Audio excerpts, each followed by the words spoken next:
I'm Nostradamus. Ready for this? I'm about to make a case to you guys why chess is one of the most interesting and best categories on Twitch.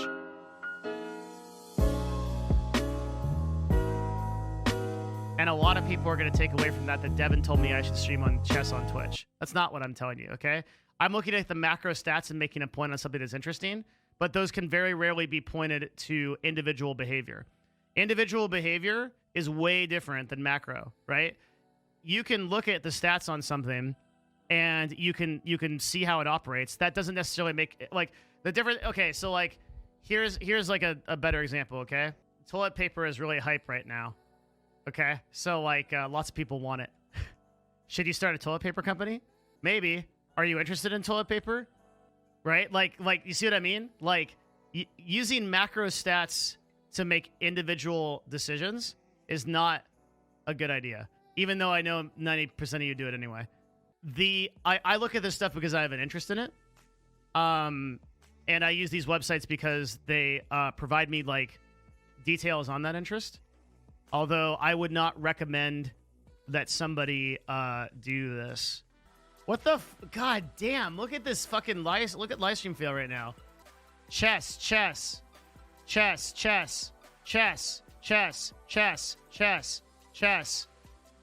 Holy shit.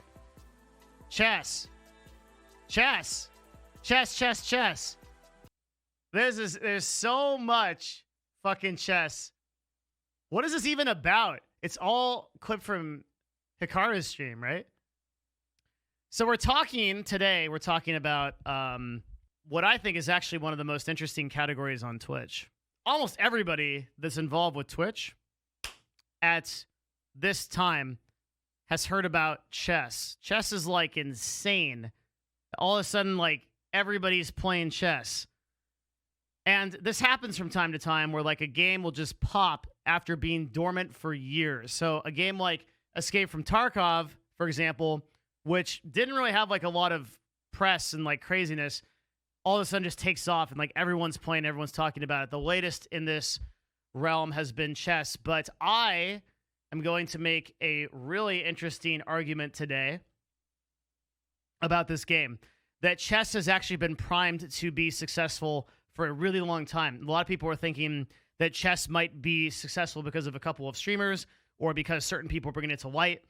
And if you look at the stats, this actually ends up being one of the most interesting games on Twitch. So I have been paying attention to chess for a long time, and I first got invested in chess by a streamer named ChessNetwork, who is a guy named Jerry. He's a dude that really rarely streams, but what he did was he did a commentary on fast-paced chess.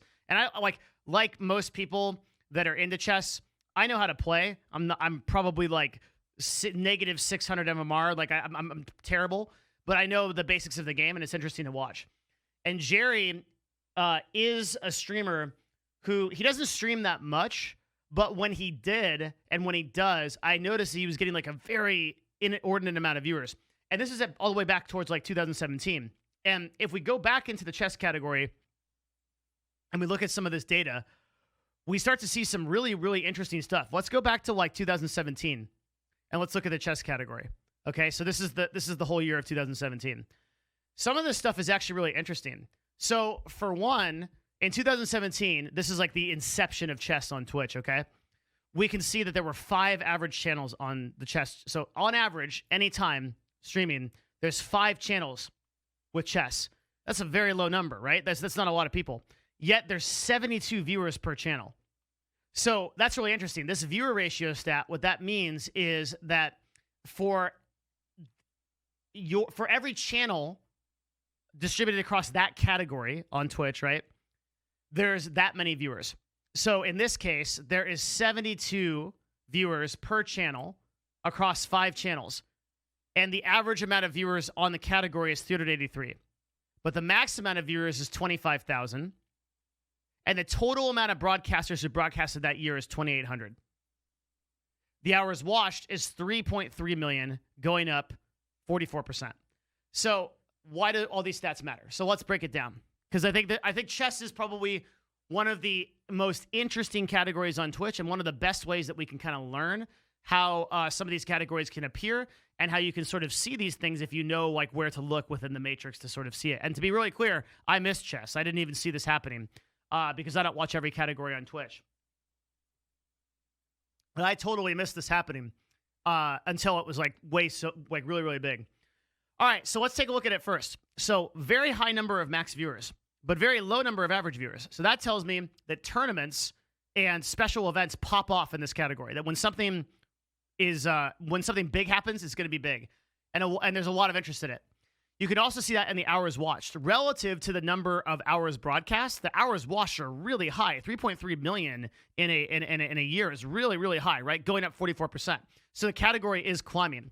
So if you were watching the chess category in 2017, you could see that streamers like Jerry, what we would do is we would individually go into these broadcasters and we would look at what they're doing. And you could see that a streamer like Jerry only streamed 146 hours, but on average had 758 viewers in 2017. It's a lot, right? And then on peak had 3.6K viewers. So streamers that are very good at chess and streamers that are basically GM level are doing really good in the category. And this is weird. Like, this is not something you see very often. And we can see this illustrated in the stats. So in 2017, this is like the beginning of the chess category. It's gaining a lot of traction. But where we really, really see this change is 2018. So in 2018, fast forward 1 year, all of a sudden, now there's only 16 average channels on chess. But look what happened. The hours watched increased by 10 million from 3 million, right? The average viewers increased 300%. And the viewer ratio went from 70 to 92. So the distribution of viewers on the channels became way, way higher. And look at the average viewers now, 1,500 versus 300. So chess in 2018 is popping off, but nobody's paying attention to it because it's not quite big enough to get noticed. But max viewers is at 135,000. The category is insanely primed for success. So what this tells you is that in this category is waiting for Hikaru, right? A person like Hikaru that comes in and combines entertainment with explanation. In my opinion, there are a lot of like really cool things in the world, but a lot of them are very technical. One of the things that I do on this stream and on my videos is I talk a lot about very technical concepts, but I try to explain them in ways that are very accessible. And in doing so, that's why we're the #1 person on Twitch that talks about this stuff, because I present it in a way that's very accessible. So you can have a concept that's pretty complicated, but if you can explain it in analogies and storytelling, and you can explain it in ways that captivate people, then they can become interested in it. And chess was waiting for this person, right, for years, because there were a lot of people in the chess category. Again, if we're following Jerry's progress, Jerry actually could have been this person that did this, but his stream hours just weren't enough at the time. So in 2018, you can see that he now he's only streamed 195 hours. So that's less than 0.04, right, hours per day. Very low number. He's like 195 divided by 365. So, but his peak viewers are insane, 16,000 viewers, and that's when he's commentating on world chess tournaments, which, by the way, you can see the trend for. Average viewers up to 3.3 thousand. So for a streamer like this, right, to be streaming that few hours and have this kind of average viewership and this kind of followers gained and these kind of views gained, very crazy. So chess is popping off in 2018. It's already getting really incredible. But despite that, there's no consistent personalities that are in the category. And out of all of the categories that I've ever looked at, chess is by far the category that was primed the most for success out of any other category on Twitch that I've ever looked at in 3 years. So then we can fast forward to 2019. Let's see what happened here. So now 2019 is bananas. We went from 3 million hours watched to 20 million hours watched in 2 years, right? Average viewers doubles again, but average channels goes from 16 to 22. It increases 6 points. That's 6, right? Yeah. Okay, good. Yeah. How nuts is that? So there are so few people playing chess, but so many people are watching it, right? Max viewers goes down because there aren't some like really big tournaments, but broadcasters isn't really increasing, right? It was 5,000, 7,000, 9,000. Viewer ratio keeps going up. Now there's 107 viewers per streamer in the category. So if you are trying to become the next chess prodigy, holy man, if you had started in 2018 and 2019 on Twitch and you had been consistent, you are basically guaranteed success. Let's take a look over at our boy GMHikaru. Created his account in 2015, right? But really started streaming in 2017. Picks up in 2018 when he really gets serious, right? We look at the stats, 781 hours streamed. 160 hours streamed versus, right, in 2018. So he's in it. He's picking up 2019, 634 hours streamed. Fast forward 2020, right? It's 2019. Are we right? Right, same years. 634 hours streamed. So Hikaru literally picks up on this exact trend, right? So if you are an entertaining streamer that is going to be able to explain this and bridge that gap, that chasm of analogy, your success is virtually guaranteed. Add YouTube to that and add an entertaining personality and you're in, right? Hikaru was literally made from the heavens, okay, to be able to do this and make this happen.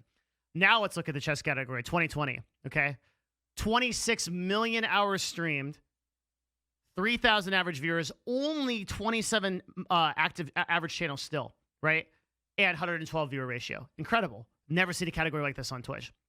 So Hikaru is the best of the perfect storm. He does everything that a brand person should do, everything that a person should do. He has an amazing YouTube channel, right? Where he uploads mostly commentary about his collaborations with streamers.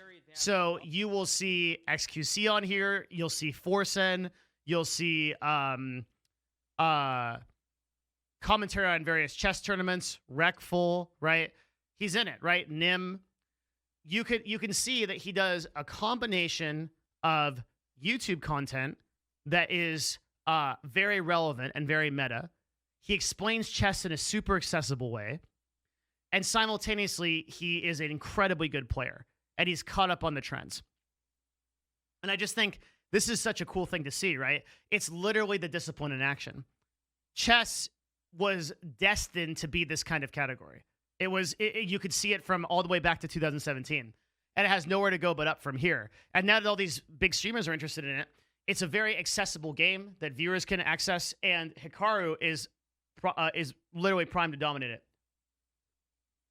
And now, because this category is so strong, Hikaru is surpassing some of the streamers that he collabed with. And he alone was at like 40K viewers as of today. He was doing stuff with Forsen.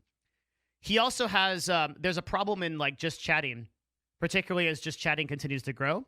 It's more difficult for content to, for content. Like a lot of streamers joke that they don't have content. And it's not a joke, right? A lot of just chatting streamers just don't have content. They just don't, right? They're trying to watch episodes. Some of them are watching YouTube. Some of them are reacting to stuff. But one of their biggest problems is that they're thinking about, they're like, how do I actually have any content? And so one of the things that chess does is like Hikaru basically has infinite content, is that we can watch chess games, we can play chess, we can commentate on other people playing chess, right? And if you do that in a comedic way, you have self-fulfilling prophecy of infinite content. And so that's why I think that Hikaru has really upped his streaming hours. So in the past 30 days, he streamed 176 hours. In 2018, that was how much he streamed in a year. He streams that in 1 month versus what he streamed in a year, right? And he's being rewarded for it, right? Peak viewership up to 31,000. That's the collabs right there.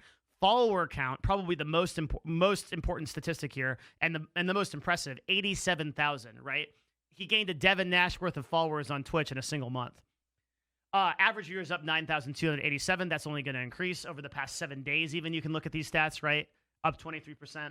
So Hikaru has nowhere to go but up. But it exemplifies how if you take a successful category and you combine it with a streamer who can broadcast a previously very technical game in a very human, like storytelling, interesting way, you get these incredible results. Now, a lot of people might be tempted to be like, oh, Devin is telling me that I should stream chess, right? I'm not really, right? Like, it's just, I think this is an interesting case study in how to use macro statistics to predict the success of certain categories. As an individual, you can't necessarily use this for your success, right? Like, are you a GM in chess? Do you create great content? Well, then maybe this is relevant to you. But if you're not, then it's going to be a lot harder, right? Predicting macro trends doesn't necessarily predict individual success, but it is interesting. So I love this. Like, I think this is super cool. I also think it's really cool that chess as a category is standing the test of time.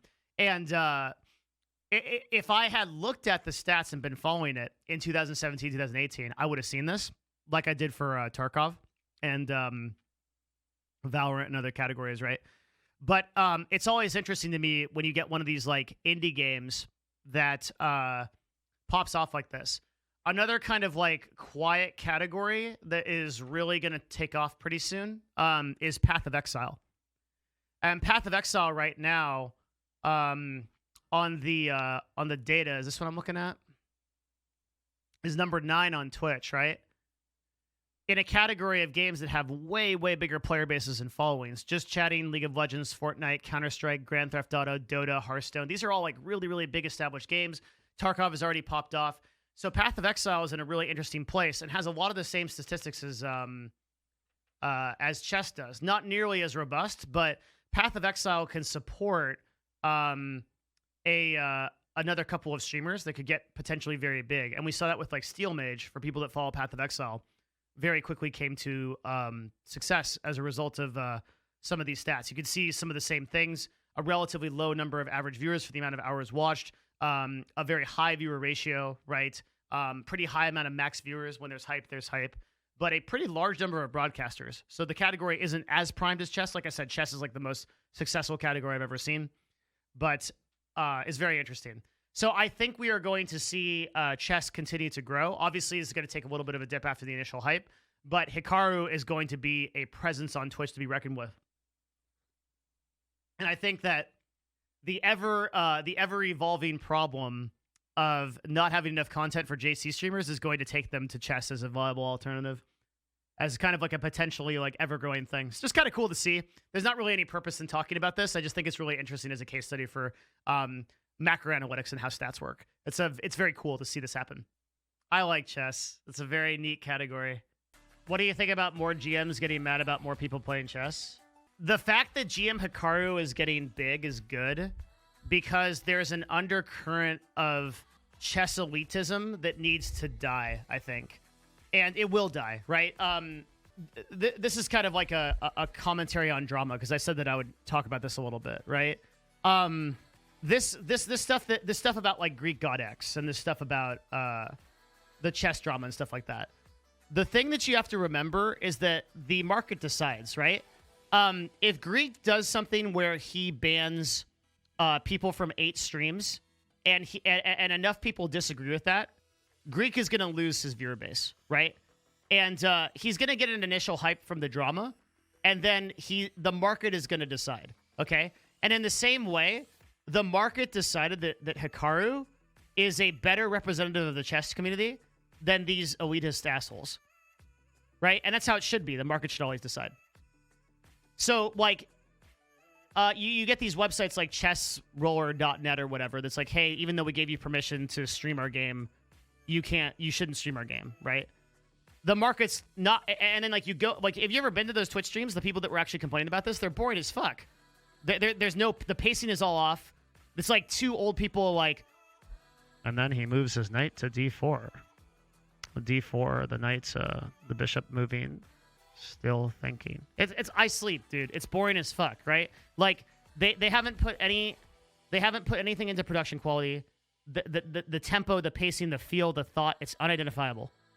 And as long as those people are the avatars of the chess community and they don't want to improve, then we don't get growth like this, right? It takes people like Hikaru to bring it into the mainstream, and that's objectively good for that's objectively good, right? We want more new people playing chess. We want more new people that are in the category, and the market eventually decides. So everything that's happening with chess and everything that's happening on Livestream Fail with like the bans and everything like that, it's good. It's good. I'm totally cool with people getting mad at Greek and about like I don't think that like if you have a problem with Greek banning 8 people in 8 channels at a time, guess what? You don't have to watch him or those 8 channels. There's enough competition on the website that you don't have to watch any of them. That's not to say that Greek's doing something right or wrong, but the market decides. I think if you're a GM and you're entertaining, then streaming on Twitch is literally the best thing you can do right now. Like, if you're Magnus Carlsen, dude, it's so oh, man, this is why I love marketing, dude. This is why I love, like, fucking running the stream and, like, talking about this shit. It's so interesting how people choose to respond to things based on their perspective. If Magnus had just been like, fuck this GMHikaru guy, and been like, literally he started his stream and the title was, I'm better than Magnus Carlsen started a stream, I'm better than GMHikaru, right? Literally start the stream and then meme it super hardcore. Somebody in chat, I can kick Hikaru's ass, right? 20,000 viewers, memes go, guys fucking killing it, everyone's fucking laughing, joking it up, and he literally would have fucking dominated. But instead, he's a fucking baby. He hits the fucking desk, and he's like, I think Hikaru has more viewers. Like, dude, milk it. You're in the best position. You're the best chess player on fucking Earth, okay? Like, he would have fucking slayed it. And then he would have started a rivalry between Hikaru and himself, which would have made them both rise. Rising tide would have raised all boats. Like, dude, it's like, this is the thing. It's like telling the storyline, right? It's H3 versus Keemstar all over again, right? You make a storyline, and then it builds itself up until it's this infinite big thing. Think about how livestream fail would have been if Magnus Carlsen started coming on and he started bantering with Hikaru, right? And then it all, dude. I'm fucking Nostradamus. This could still happen, by the way, if Magnus if Magnus actually listens to this and he gets this and dude, take a part of your 350 IQ that you can predict 8 moves ahead and fucking listen, right? This is what it culminates into, right? You guys talk a ton of shit, do stream titles, and then 2 months later, as this builds and builds and builds, you do a 1v1. And you're both on stream and you talk shit when you do your 1v1, right? Dunzo. 70,000 viewers, you're fucking done. Doesn't matter who wins. It's KSI versus Logan Paul. You both win. Show match. That's it, right? That's the thing, dude, is the elitists in chess are only damaging themselves. Oh my god, if it ends in a tie. Can chess even end in a tie? It can, right? Yeah. It's so easy. It's so easy to do. I think Hikaru is actually better for Twitch because he plays blitz chess. Yeah, that's what we saw from Jerry of all. When Jerry started to do chess, that's what we saw there was blitz chess. Blitz chess is the shit for sure. Madness and all those chess pros are not entertaining enough for Twitch. Hikaru is different because he actually had a life. I don't know. I mean, I don't know. I don't necessarily think, and this is kind of a meme, but I don't necessarily think that it's a foregone. What's up, Dean? How you doing? I don't think it's a foregone conclusion that you have to be entertaining to when I started on Twitch, dude, I was boring as fuck. Well, and before you still are, Cap, but dude, this guy, this here, this thing, this